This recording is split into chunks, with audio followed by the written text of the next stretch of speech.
نحمده ونصلي على رسوله الكريم اما بعد فاعوذ بالله من الشيطان الرجيم بسم الله الرحمن الرحيم ولا تقولوا لمن يقتل في سبيل الله اموات بل احياء ولكن لا تشعرون ولنبلونكم بشيء من الخوف والجوع ونقص من الاموال والانفس والثمرات وبشر الصابرين الذين اذا اصابتهم مصيبة قالوا انا لله وانا اليه راجعون اولئك عليهم صلوات من ربهم ورحمة واولئك هم المهتدون صدق الله العظيم رب اشرح لي صدري ويسر لي امري واحلل عقدة من لساني يفقهوا قولي اللهم ربنا الهمنا رشدنا واعذنا من شرور انفسنا اللهم ارنا الحق حقا وارزقنا اتباعه وارنا الباطل باطلا وارزقنا اجتنابه آمین یا رب العالمین۔ معزز حاضرین اور محترم ناظرین و سامعین، السلام علیکم ورحمۃ اللہ وبرکاتہ۔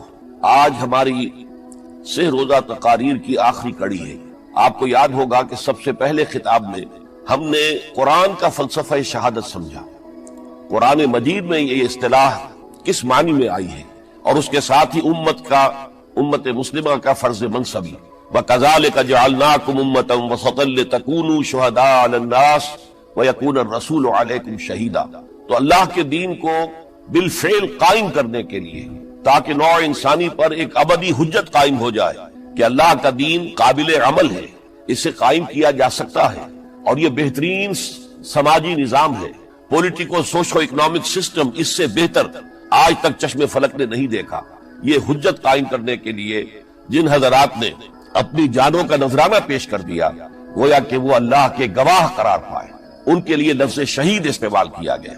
دوسرے لیکچر میں آپ کو یاد ہوگا کہ ہم نے یہ بات سمجھنے کی کوشش کی کہ جب اللہ کا دین جزیرہ نماء عرب میں قائم ہو گیا، اور گویا کہ ہم کہہ سکتے ہیں کہ انقلاب محمدی علی صاحب الصلاۃ والسلام کی تکمیل ہو گئی، تو جیسے کہ ہر انقلاب کے ساتھ ہوتا ہے، اس کے بعد کچھ کاؤنٹر ریولوشنری موومنٹ شروع ہوئی۔ چنانچہ سب سے پہلے اندرون ملک عرب جھوٹے نبی کھڑے ہو گئے، نبوت کے جھوٹے دعوے دار، اور بہت سے لوگوں نے حکومت کو زکوٰۃ ادا کرنے سے انکار کر دی، اور یہ فتنہ اتنا بڑا تھا کہ واقعہ یہ ہے کہ اگر اس سے کرش نہ کر دیا جاتا تو انقلاب محمدی علی صاحب الصلاۃ والسلام اسی وقت ناکام ہو جاتا۔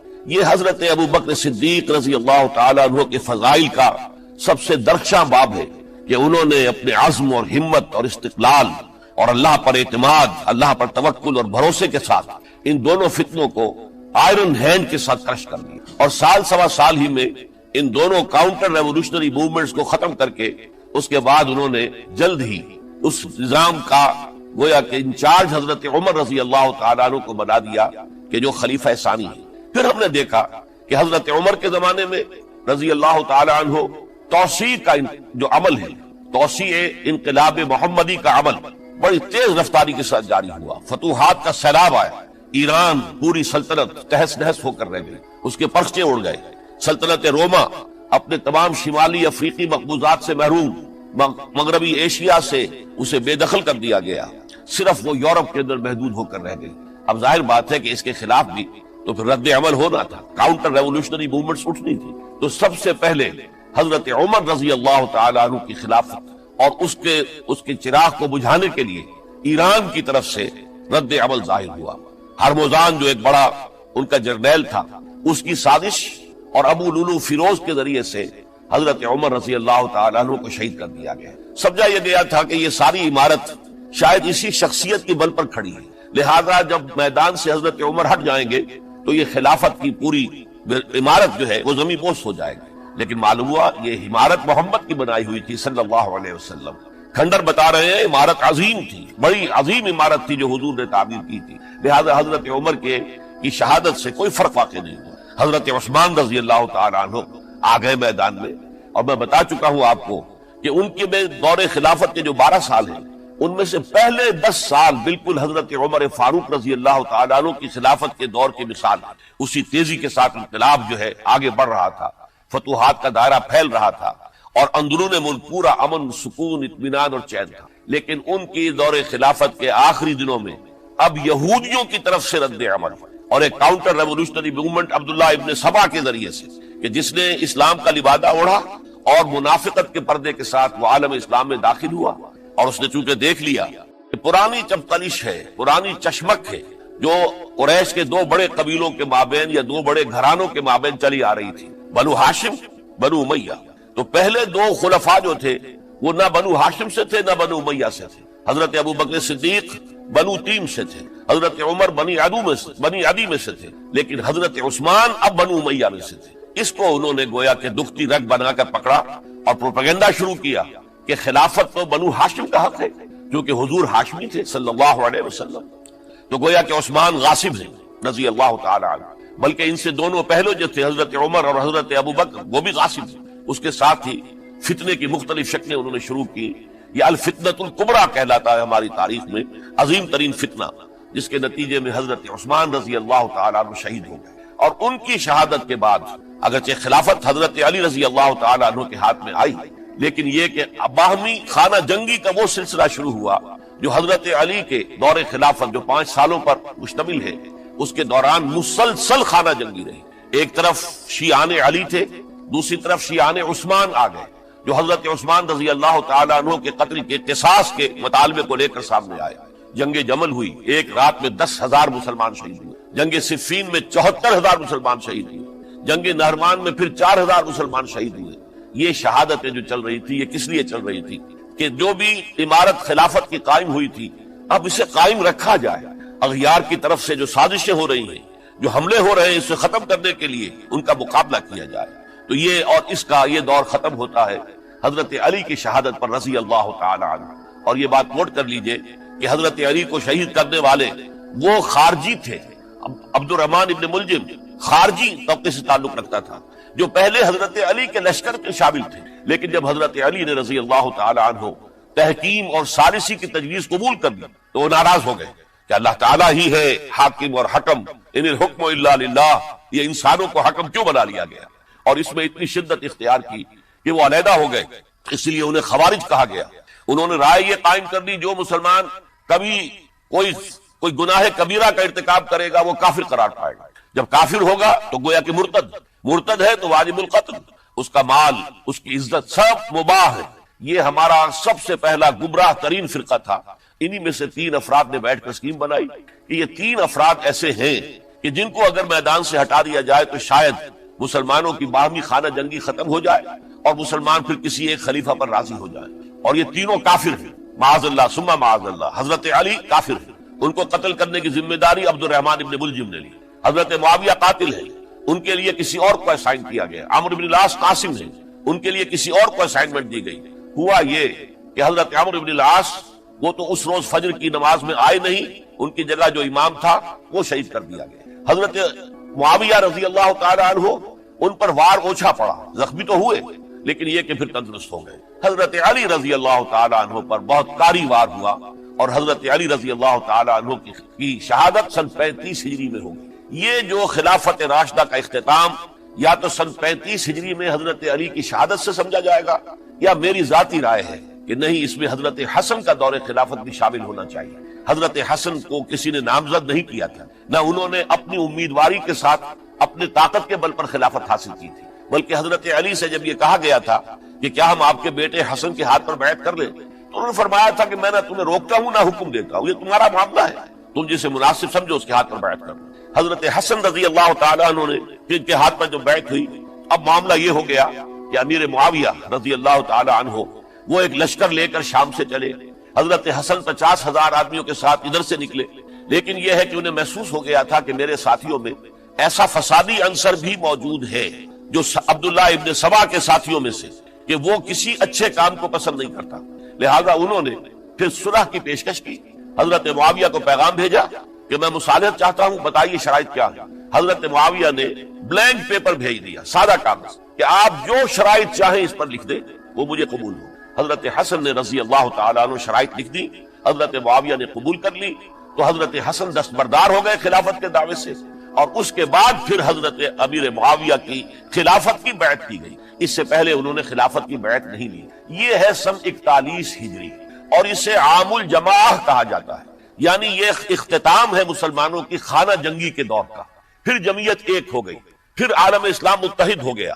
اب پورا کا پورا عالم اسلام حضرت امیر معاویہ کی زیر خلافت. اور حضرت امیر معاویہ کون ہے؟ وہ خود ایک صحابی رسول ہے، جلیل القدر صحابی رسول ہے. اور آپ کو میں نے کل بھی بتایا تھا کہ حضرت معاویہ رضی اللہ تعالیٰ عنہ کی ایک ہمشیرہ ام حبیبہ رضی اللہ تعالیٰ عنہ حضور کے ازواج مطہرات میں سے ہیں. تو حضور کے گویا کے برادر نسبت ہی ہوئے. جو چند لوگ جو وحی کے لکھنے پر جو کاتبین وحی جو حضور نے مقرر کیے تھے، ان میں سے ایک حضرت معاویہ بھی ہے. پھر حضرت معاویہ کے لیے حضور کی دعا ہمیں ملتی ہے، اللہم اجعلہ ہادیا مہدیا، اے اللہ اسے ہادی ہدایت دینے والا بنا دے اور مہدی بنا دے جو ہدایت یافتہ ہو. تو یہ ان کی شان ہے. اور پھر یہ کہ ان کے زمانے میں جب عالم اسلام متحد ہو گیا، داخلی خلفشار ختم ہو گیا، تو فتوحات کا سلسلہ بھی دوبارہ جاری ہو گیا. حضرت علی رضی اللہ تعالیٰ عنہ کے 5 سالہ دور خلافت میں کوئی توسیع نہیں ہو سکی تھی دارالاسلام. کوئی مزید علاقے جو ہیں سلطنت اسلامی میں شامل نہیں کیے جا سکے تھے، اس لیے کہ سارا معاملہ تو داخلی خلفشار کا تھا. جو خانہ جنگی ہو رہی تھی، ایک دوسرے کی تیروں اور تلواروں اور نیزوں سے 1 لاکھ کے قریب مسلمان ختم ہو گئے تھے. تو اندر سے گویا کہ موشن ٹوٹ گیا اس سیلاب کا. تو سیلاب پھر دوبارہ جب امت جمع ہو گئی عام الجماع کے بعد، تو حضرت معاویہ رضی اللہ تعالیٰ عنہ ان کا دور خلافت اب 20 برس ہے. اندازہ کیجیے یہ پورے 20 برس کوئی اندرونی خلفشار نہیں ہوا، کوئی جھگڑا نہیں ہوا، کوئی فساد نہیں ہوا، بلکہ جو فتوحات کا دائرہ تھا شروع ہو گیا. مکران اور سندھ کے علاقے فتح ہوئے، کابل اور یہ افغانستان کا علاقہ فتح ہوا، ترکستان کے علاقوں کے اندر پیش قدمی ہوئی. ادھر یہ کہ قیصر سلطنت روما کا اس کے مرکزی شہر قسطنطنیہ پر حملہ کیا گیا، جس کے لیے کہ حضور کی حدیث موجود تھی پیشن گوئی کے طور پر، اول جیش یغزو مدینۃ القیصر مغفورون لہم. حضور نے فرمایا تھا کہ جو پہلا لشکر قیصر کے شہر پر حملہ کرے گا تو وہ سب کے سب وہ مغفرت پا جائیں گے، اللہ تعالیٰ ان کی مغفرت فرما دیں گے. اگرچہ کامیابی نہیں ہوئی، لیکن اس پیشن گوئی کی وجہ سے آپ کو معلوم ہے کہ حضرت ایوب رضی اللہ تعالی عنہ ان کو بھی اس پیشن گوئی کی وجہ سے، حالانکہ 90 برس سے اوپر عمر تھی، لیکن وہ بھی کہا انہوں نے کہ میں بھی اس میں جانا چاہتا ہوں. چنانچہ اس لشکر میں گئے، وہی فوت ہوئے. بہرحال یہ سارے کارنامے اپنی جگہ پر، امن و امان اپنی جگہ پر. اس کے باوجود اہل سنت والجماعت حضرت معاویہ کے دور خلافت کو خلافت راشدہ میں شامل نہیں سمجھتے. اس کی وجہ کیا ہے؟ خلافت راشدہ کی شرط اولین قرآن مجید کے حکم کے مطابق امرہم شورا بینہم، مسلمانوں کے باہمی معاملات باہمی مشورے سے طے پاتے ہیں. حضرت ابوبکر صدیق رضی اللہ تعالیٰ عنہ سقیفہ بنی سعدہ کے اندر مشورے کے بعد ان کو منتخب کیا گیا اور ان کے ہاتھ میں بیعت ہوئی. حضرت عمر رضی اللہ تعالیٰ عنہ کو حضرت ابوبکر نے مسلمانوں سے مشورہ کر کے پھر نامزد کی. حضرت عثمان کے لیے حضرت عمر رضی اللہ تعالیٰ عنہ نے اپنے جانشین کے لیے 6 افراد پر مشتمل کمیٹی بنا دی، جو بڑے سے بڑے جو اصحاب جو جن کے بارے میں کہا گیا ہے کہ جن کو دنیا ہی میں بشارت دے دی گئی تھی، جو عشرہ مبشرہ میں سے جو باقی تھے، ان کے اوپر مشتمل کمیٹی بنا دی کہ آپ لوگ طے کر لیں اور اپنے سے کسی ایک پر جمع ہو جائیں. اس اعتبار سے حضرت علی کے ہاتھ پر بھی جو بیعت ہوئی ہے تو وہ اہل مدینہ کے دباؤ پر ہوئی ہے، ان کے مطالبے پر ہوئی ہے. حضرت علی خود جو ہے وہ خلافت کے مدعی نہیں تھے، بلکہ انکار کرتے رہے. چونکہ فتنے کا دور تھا، حضرت عثمان شہید ہوئے تھے، مسلمانوں کے دل زخمی تھے. اس حالت میں وہ سمجھتے تھے کہ اگر میں یہ خلافت جو ہے اپنے ہاتھ میں لے لوں گا تو ہو سکتا ہے کہ اس کا حق ادا نہ کر سکوں. لیکن یہ کہ جب انہوں نے دیکھا کوئی اور بھی تیار نہیں، طلحہ بھی تیار نہیں، زبیر بھی تیار نہیں، تو آخر مسلمانوں کو بغیر امارت کے چھوڑا تو نہیں جا سکتا. تو حضرت علی نے وہ قبول کر دیا. حضرت حسن کے بارے میں بتا چکا ہوں کہ ان کے بارے میں لوگوں نے کہا تو حضرت علی نے فرمایا میں نہ حکم دیتا ہوں نہ روکتا ہوں. لیکن حضرت امیر معاویہ رضی اللہ تعالیٰ عنہ صحابی بھی ہے، حضور کے قرابت دار بھی ہے، کاتبین وحی میں سے بھی ہے. پھر ان کا دور حکومت امن، سکون، اطمینان ہر طرح سے جو ہے 20 برس تک کوئی داخلی خلفشار نہیں ہوا، کوئی فساد نہیں ہوا، کوئی باہمی جنگ و جدل نہیں ہوا، بلکہ فتوحات کا دائرہ آگے بڑھا. اس کے باوجود چونکہ انہوں نے طاقت سے خلافت حاصل، لہذا ان کے دور خلافت کو ہم خلافت راشدہ میں تسلیم نہیں، حالانکہ وہ خود راشد ہیں. اس لیے کہ تمام صحابہ کرام کے بارے میں سورہ حجرات میں فرمایا وَلَكِنَّ اللَّهَ حَبَّبَ إِلَيْكُمُ الْإِيمَانَ وَزَيَّنَهُ فِي قُلُوبِكُمْ وَكَرَّهَ إِلَيْكُمُ الْكُفْرَ وَالْفُسُوقَ وَالْعِصْيَانَ أُولَٰئِكَ هُمُ الرَّاشِدُونَ.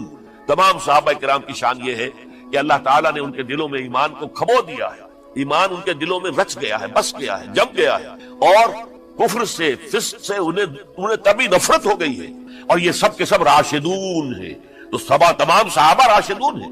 اس اعتبار سے خود حضرت امیر معاویہ بھی راشدون میں شامل ہے، لیکن خلفائے راشدین میں شامل نہیں ہے۔ خلفائے راشدین عام طور پر تو ہم کہتے ہیں حضرت ابو بکر، حضرت عمر، حضرت عثمان، حضرت علی۔ میں نے اپنی ذاتی رائے، حقیر سی رائے عرض کی ہے، اس میں حضرت حسن کا دور بھی شامل ہونا چاہیے 6 مہینے کا، تب وہ 30 برس پورے ہوتے، جو حدیث میں آیا ہے کہ خلافت جو ہے وہ 30 برس رہے گی، اس کے بعد ملوکیت شروع ہو جائے گی۔ تو ملوکیت کا پہلا قدم یہ تھا کہ حضرت معاویہ نے طاقت سے بزور خلافت حاصل کی، اس لیے ان کو خلیفہ راشد ہم نہیں کہتے۔ البتہ یہ ضرور ہے کہ ان کا دور بہت پرسکون دور تھا۔ البتہ جب 10 برس گزر گئے حضرت معاویہ کے دور حکومت کو، اب میں یہاں لفظ خلافت کی بجائے دور حکومت استعمال کر رہا ہوں، کیونکہ خلافت راشدہ سے ذرا اس کا فرق واضح ہو جائے گا۔ تو اس وقت ایک اور صحابی، جلیل القدر صحابی مغیرہ ابن شعبہ رضی اللہ تعالی عنہ، وہ حضرت معاویہ کے پاس آئے اور انہوں نے یہ کہا کہ دیکھیے، اگر آپ نے اپنے بعد اپنا جانشین نامزد نہ کیا تو ہو سکتا ہے پھر فسادات پیدا ہو جائیں، پھر مختلف لوگ خلافت کا دعویٰ لے کر کھڑے ہو جائیں، پھر خانہ جنگی ہو جائے۔ 5 برس کی خانہ جنگی میں 1 لاکھ سے زیادہ مسلمان شہید ہو چکے ہیں، قتل ہو چکے ہیں، ہلاک ہو چکے ہیں۔ اب دوبارہ وہی دور نہ آ جائے،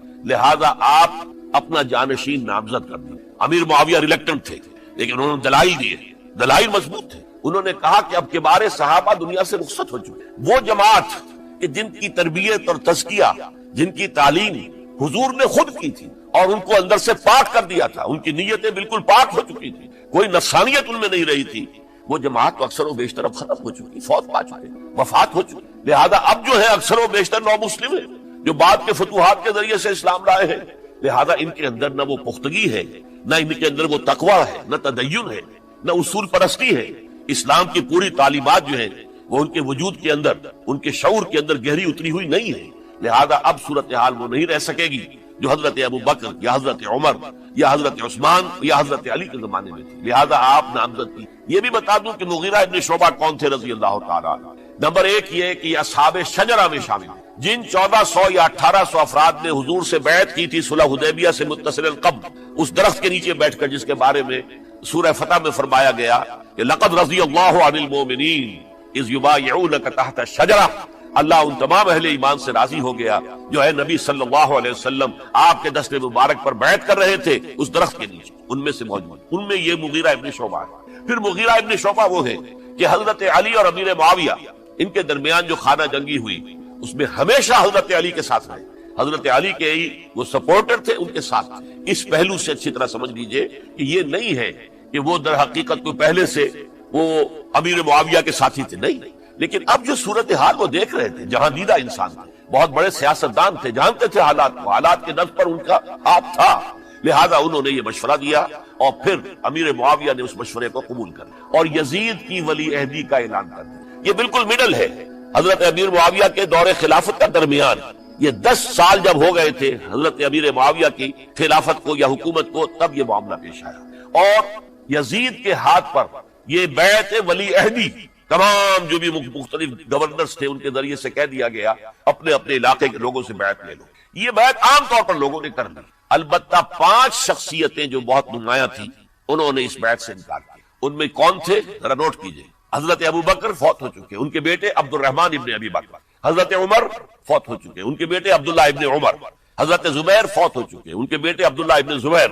حضرت عباس فوت ہو چکے، ان کے بیٹے عبداللہ ابن عباس۔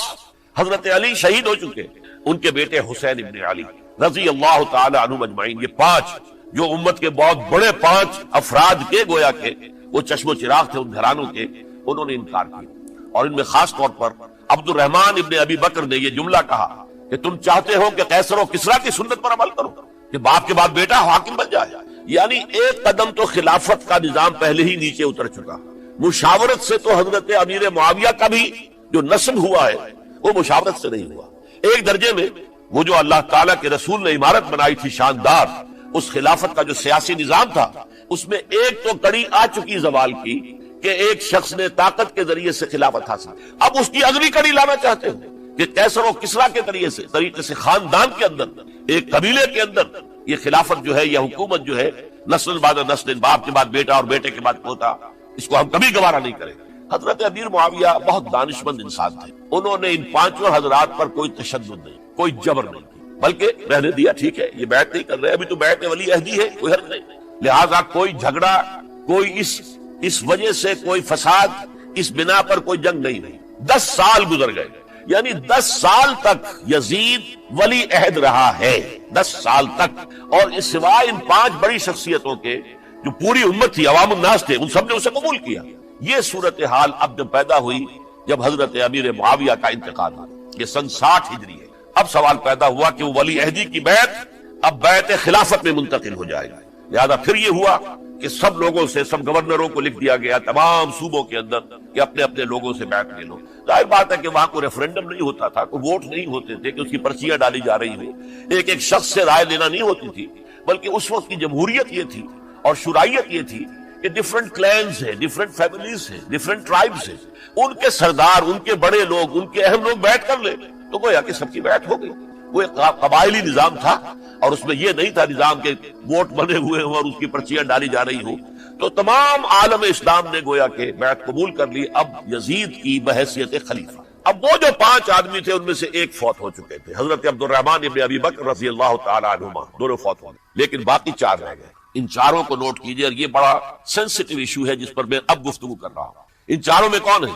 عبداللہ ابن عباس، عمر میں سب سے بڑے وہ ہیں، اور ان کی شان یہ ہے کہ انہیں حبر الامہ کہا گیا ہے، امت کے سب سے بڑے عالم، اور قرآن مجید کے وہ سب سے پہلے مفسر ہیں۔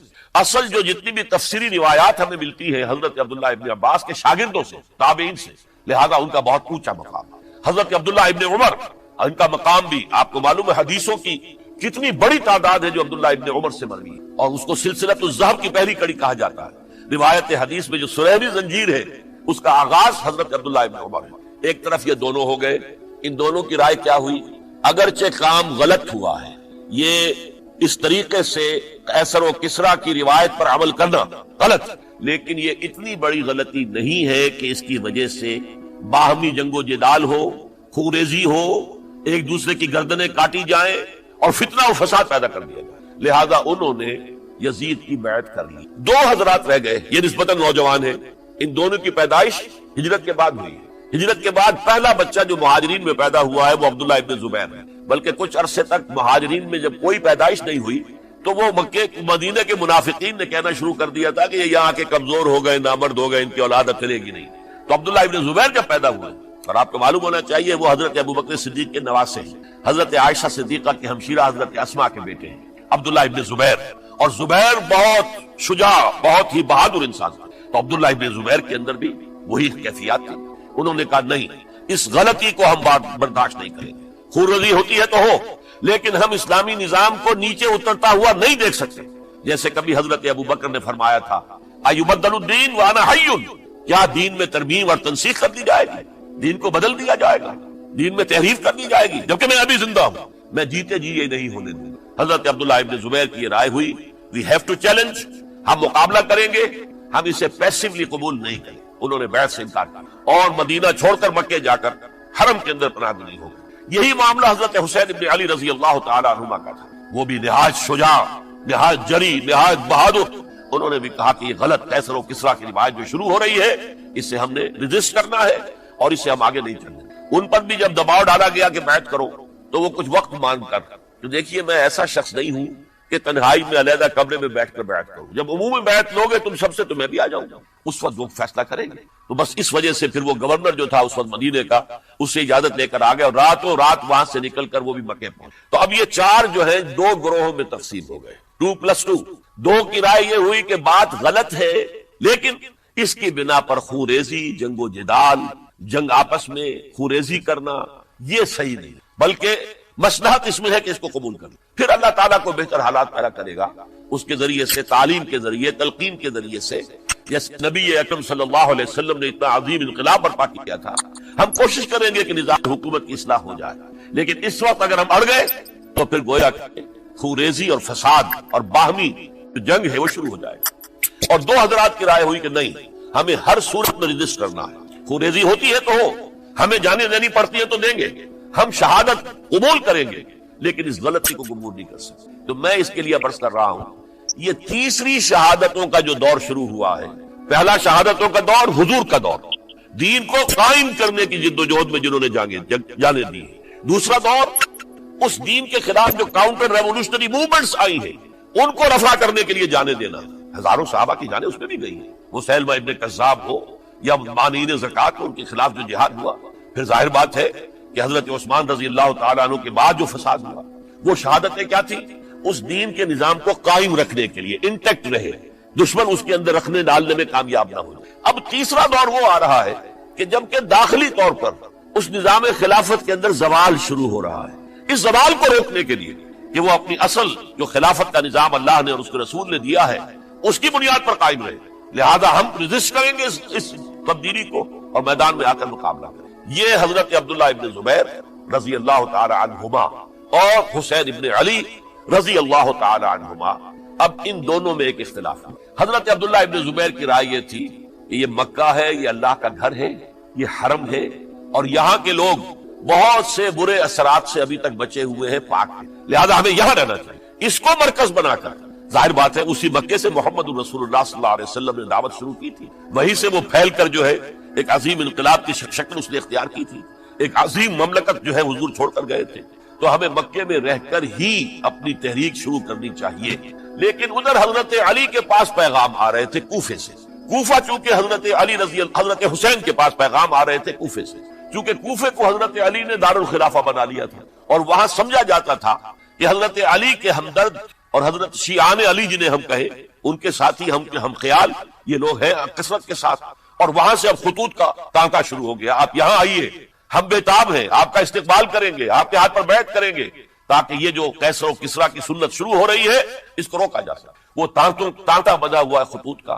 تو حضرت حسین رضی اللہ تعالیٰ عنہ نے فیصلہ کر لیا کہ میں کوفے جاؤں گا۔ حضرت زبیر روکتے رہ گئے کہ نہیں، کوفیوں پر اعتماد نہ کی، یہ زبانی کلامی ساتھ دیتے ہیں، جب ڈنڈا چلتا ہے تو پھر یہ ہٹ جاتے ہیں میدان سے، ان پر اعتماد نہ کریں آپ، لہٰذا یہی مکے میں رہیے اور ہم دونوں مل کر ایک بڑی طاقت بن جائے گا، اور یہ مکہ جو ہے ہمارے لیے حصار ہے، یہ ہمارے لیے پناہ گاہ ہے، یہاں سے اس دعوت کا آغاز کیا جائے۔ اب یہ افسوس ہے، اس سے اللہ کی مشیت سمجھا جائے، اللہ کی مرضی ہے، جو کچھ ہوتا ہے وہ تو باذن رب ہوتا ہے، اللہ اپنی مصلحتوں سے ہم سے زیادہ واقف ہے، ہم تو نہیں سمجھ سکتے۔ حضرت حسین نے فیصلہ کیا اور ڈٹ گئے اس فیصلے کہ میں کوفے جاؤں گا۔ اب یہ بھی بات قرآن مجید میں آیا ہے، حضور سے خطاب کر کے فرمایا گیا فَإِذَا عَزَمْتَ فَتَوَكَّلْ عَلَى اللَّهِ، جب ایک مرتبہ آپ ایک ارادہ کر لیں تو پھر اللہ پر توکل کی، پھر یہ نہیں کہ کبھی آگے کبھی پیچھے جاؤں یا نہ جاؤں، یہ نہیں، یہ تردد یہ نہیں، بلکہ یہ کہ ایک فیصلہ کر کے ڈٹ جائیے، اس لیے کہ جو بھی نتیجہ ہے وہ تو اللہ کے ہاتھ میں ہے، لہذا اللہ پر توکل کیجیے۔ فَإِذَا عَزَمْتَ فَتَوَكَّلْ عَلَى اللَّهِ، لہذا سب نے سمجھایا حضرت حسین کو کہ آپ کوفے نہ جائیں۔ سمجھانے والوں میں حضرت عمر بھی تھے رضی اللہ، حضرت عبداللہ ابن عمر بھی تھے رضی اللہ تعالی عنہ، اگرچہ کوئی قرابت داری جو ہے قریبی نہیں تھی، لیکن بہرحال امت کی ایک شخصیت، عظیم شخصیت تھے۔ سمجھانے میں سب سے زیادہ زور صرف کیا ہے حضرت عبداللہ ابن عباس نے رضی اللہ تعالی عنہ، اور حضرت عبداللہ ابن عباس کون ہیں؟ ایک رشتے سے حضرت حسین کے چچا ہیں، ایک رشتے سے حضرت حسین کے نانا ہیں۔ کیوں؟ حضرت علی اور حضرت عبداللہ ابن عباس چچا زاد بھائی ہیں، عباس کے بیٹے، ابو طالب کے بیٹے، عباس اور ابو طالب بھائی ہیں، تو یہ فرسٹ کزن تھے حضرت علی اور عبداللہ ابن عباس رضی اللہ تعالی عنہ، لہذا انہوں نے جب کہا تو گویا کہ ایک چچا ایک بزرگ سمجھا رہا، اور دوسرے رشتے سے حضور نانا تھے حضرت حسین کے، اور حضور بھی کزن تھے حضرت عبداللہ ابن عباس، چچا زاد بھائی۔